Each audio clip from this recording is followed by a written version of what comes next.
en materia. Tenemos ya aquí a nuestros compañeros Arturo Contreras y José Ignacio de Alba, enviados especiales de Pie de Página y de Momentum a la cumbre climática de la COP26. ¿Cómo están? Bienvenidos, Arturo, Nacho, ¿cómo les va? Hola Ernesto, hola Alberto, ¿todo bien aquí en Planeta Tierra, en otro paralelo? Muy buenos días desde Glasgow, todo en orden. Pues estamos viendo ahí a un montañés de los Alpes escoceses que ya está con nosotros y nosotras aquí en Momentum. Así que, mi querido José Ignacio de Alba, gracias por estar acá. Nuevamente, platícanos las novedades de la COP26. Publicas nuevamente otro valioso, esclarecedor artículo, así que adelántanos de qué va. Mira, les platico un poco de qué va. Es un informe que sacó una organización no gubernamental que se llama Earthside y habla sobre la relación que tiene la empresa IKEA, ¿no? Esta supercompañía que hace muebles y que los vende en tiendas alrededor del mundo. Hay tiendas ya en Latinoamérica, en México también. La relación que tiene esta empresa sueca con la tala ilegal en Siberia, en Rusia, cómo a través de conexiones políticos empresariales se logra pues quitar árboles de uno de los bosques más valiosos del planeta que se encuentra en Rusia, bueno, en Siberia. Y bueno, esta organización pudo documentar por más de un año cómo la empresa de un político y también empresario ruso, bueno, varias empresas de este político empresario logran vender a otras empresas madera que finalmente acaba en los muebles IKEA.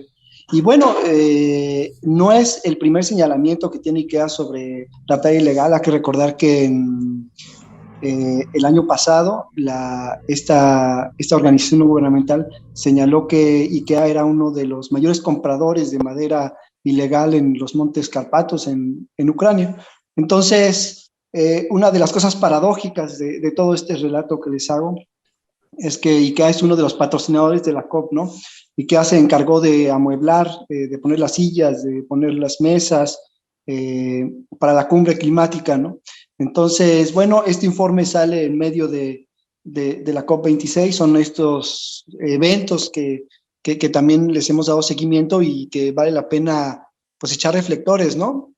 Sobre qué es lo que está pasando con ellos. Y bueno, no es menor, lo que dice esta empresa esta organización no gubernamental es que la cantidad de madera extraída de Siberia es una cantidad enorme, es creo que del tamaño de Texas, hasta de cuenta. Y lo que ellos pudieron documentar que acaba en IKEA, en esta compañía mueblera de muebles, es algo así como 2.16 millones de metros cúbicos, que es algo, una cantidad enorme, son 4 millones de árboles, y bueno, pues creo que es un tema pues que vale la pena seguir, no solo porque interpela a los políticos, sino porque también interpela a la gente, ¿no? A los propios compradores de IKEA. Bueno, pues creo que vale la pena que sepan pues qué se está comprando, ¿no? Sí, porque no nada más es un tema de políticos, Arturo, porque IKEA pues está patrocinando la cumbre Naciones Unidas, que convoca este diálogo, supongo que con la esperanza de que se tomen decisiones importantes para detener esta depredación del planeta, y paradójicamente sustenta parte de de la organización en una de las empresas más depredadoras, como bien comenta Nacho, de los bosques de Europa, y habrá que revisar también de otros lugares del planeta. No sé si esto ha formado parte en algún momento de la discusión más allá de la que hacen organizaciones externas, organizaciones civiles, si hay un poquito de rubor, por decirlo de alguna manera, y que otras empresas acusadas de tener problemas o de cometer delitos de medio ambiente estarían presentes en esta COP. Cuéntanos un poco, Arturo. Ya, el mute. El clásico millón de pie de página. Sí, pues no solo esta empresa, ¿no? Está presente en la COP, hay muchas otras. Cabe mencionar que está Scottish Power, que es una de las empresas que forman parte del grupo de Iberdrola, presente en la COP. Todos sabemos el daño que causó Iberdrola en el istmo de Tehuantepec, ¿no? Especialmente en Juchitán con sus eólicas, con esta energía limpia y los contratos sucios que ya mucho hemos mencionado. Y pues no solo esta, ¿no? O sea, hay muchas otras, por ejemplo, vemos el cabildeo de las empresas grandes que está metidísimo aquí, como lo mencionábamos ayer. Si uno juntara a todos los cabilderos del carbón o de las industrias extractivas de petróleo y de gas, pues se juntan más de 500 personas, ¿no? Que están detrás de la COP, metiéndole dinero, protegiendo sus intereses, intentando disfrazarse con el llamado greenwashing que tenemos aquí todos los días. Y son cosas que pocas personas paran en reparar, ¿no? Hay que recordar, la semana pasada se firmó un convenio para parar la deforestación en el mundo en los próximos 10 años.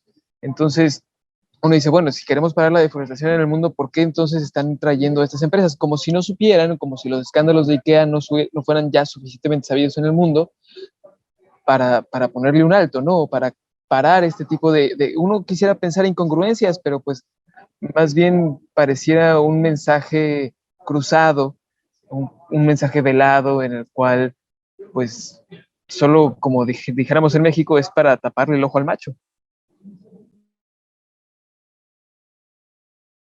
Tu micrófono, Ernesto. Tu micrófono, Ernesto. No, parece que no escucha. Pues ya me Muy pegaron bien. el síndrome, van a ver, ¿eh? Van a ver. Para que hagamos equipo. Sí. Bueno, gracias Arturo y gracias Nacho. Déjame hacerte una pregunta a ti, Arturo, aunque esté invirtiendo ahorita el orden, y que tiene que ver con este artículo que estás escribiendo también en pie de página y que se titula, pues precisamente,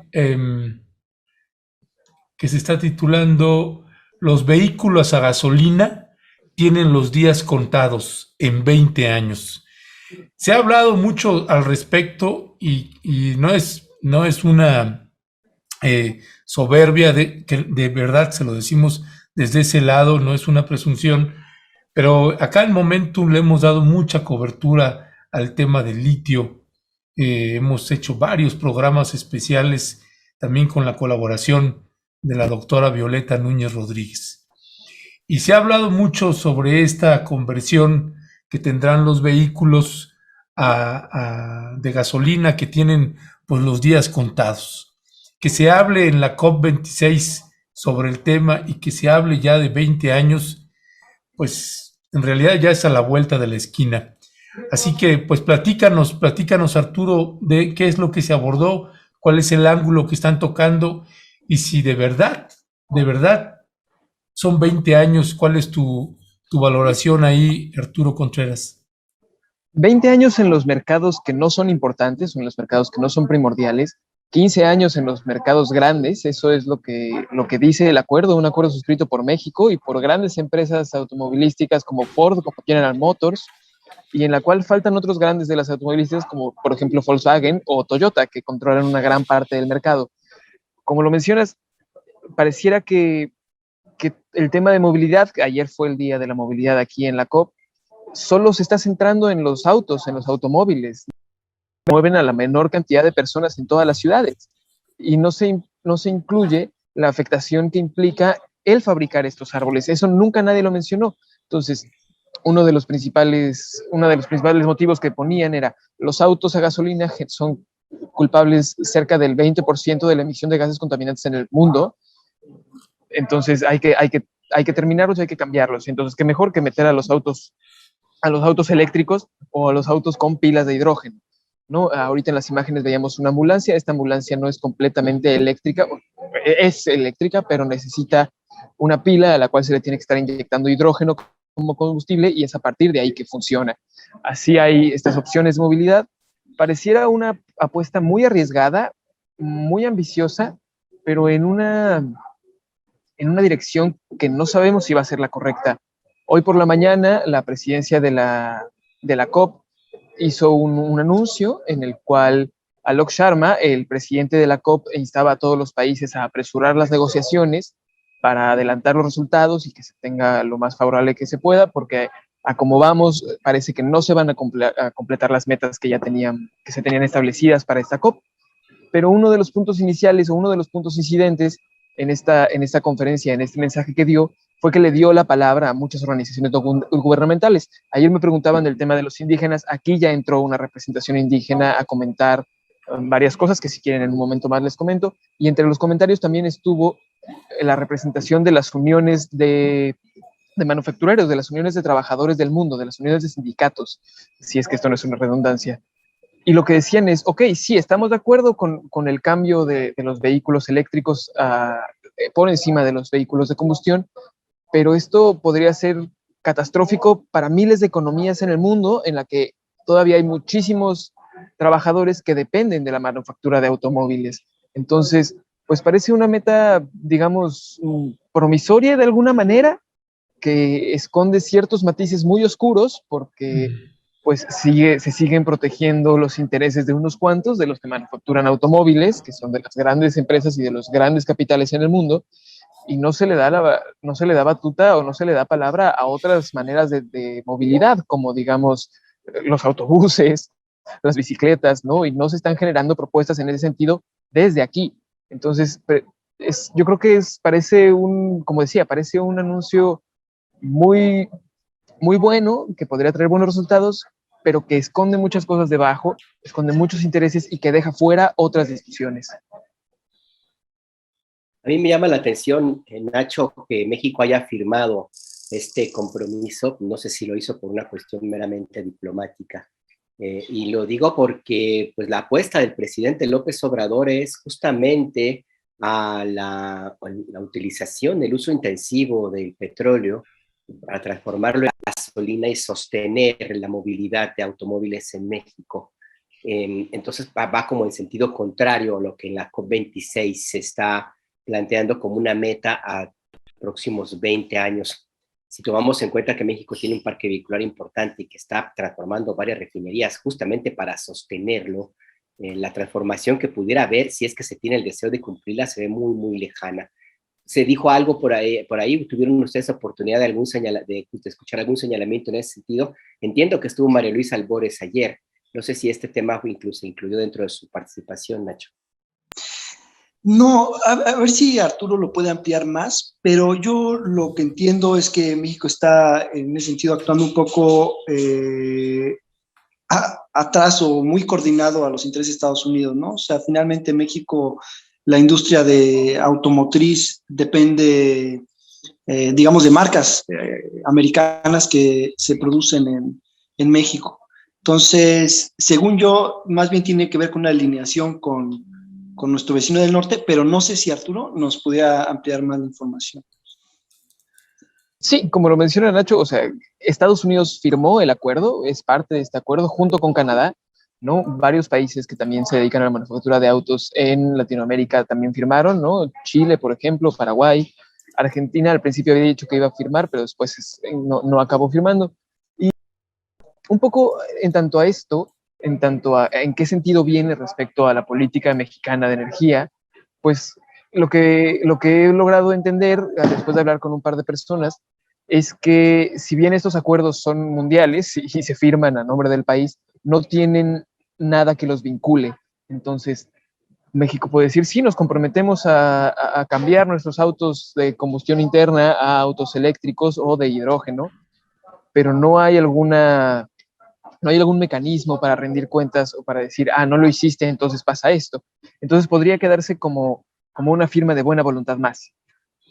Ya, gracias Arturo. Nacho, esta parte también que me parece importante que estás señalando en tu artículo, en lo que toca, por ejemplo, a países como Rusia, en lo que toca a los exportadores de madera y todo, en esa naturaleza, en esa lógica, ¿se lograron algunos acuerdos al respecto? Sí, hay grandes acuerdos de deforestación. De hecho, sucedió en la primera mitad de la cumbre. Se anunció una inversión multimillonaria para preservar los bosques y detener la deforestación. Pero el problema un poco, o uno de los grandes problemas, es que las grandes reservas de madera del mundo están en países que no necesariamente fueron a la cumbre. Por ejemplo, bueno, Rusia no fue a la cumbre y creo que es el mayor exportador de maderas en el mundo. Por ejemplo, ahí también es importante el papel que va a jugar Brasil, ¿no? Ahora que está, pues bueno, que está con Bolsonaro, bueno, la Amazonía corre peligro porque es realmente un botín. Creo que Brasil está dentro del pacto, también México, pero no sé en los hechos cómo se vaya a ver reflejado eso. Y también es interesante porque uno de los mayores compradores de madera en el mundo, pues es China. Y es China porque China elabora materias primas para el mundo en general, ¿no? Pues es la fábrica del mundo. Entonces, pues sí, hay acuerdos, pero no sé si están los que deberían estar en el acuerdo. Y pues eso. Por ejemplo, ahí en tu artículo, este dato que me parece así, pero brutal, ¿no? En lo que toca a Rusia, dice casi la mitad de su territorio, unos 800 millones de hectáreas, están cubiertas por árboles. La tundra ártica y las estepas forman parte, que forman el bosque más grande del planeta, pero que desde hace años este tesoro verde ha sido saqueado a través de políticos corruptos y de empresas como IKEA, precisamente de lo que estamos hablando, y que, pues, no sé si se está acotando el papel que a este tipo de empresas o no. ¿Hay un acuerdo al respecto?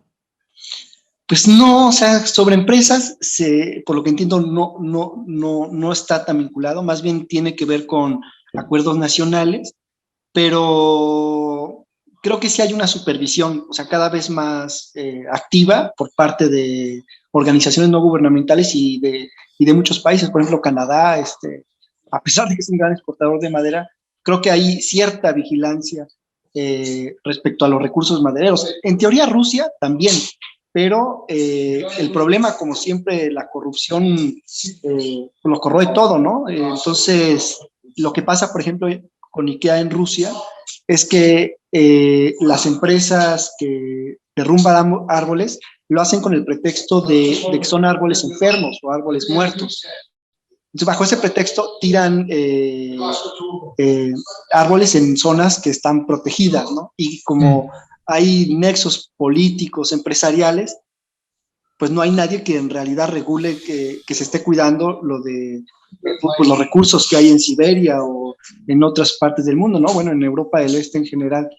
Y es interesante porque muchos de estos recursos, de los bosques, las selvas, pues es bien sabido que son también recursos que están en territorios indígenas y que los mejores guardianes de los bosques, de las selvas del mundo, son los indígenas, pero no hay, por eso es tan importante que lleguen las voces de los pueblos a la cumbre, porque en realidad son pues parte de la solución, pero pues qué país, ¿no? O sea, qué país le va a querer dejar en manos sus recursos a pueblos originarios, ¿no?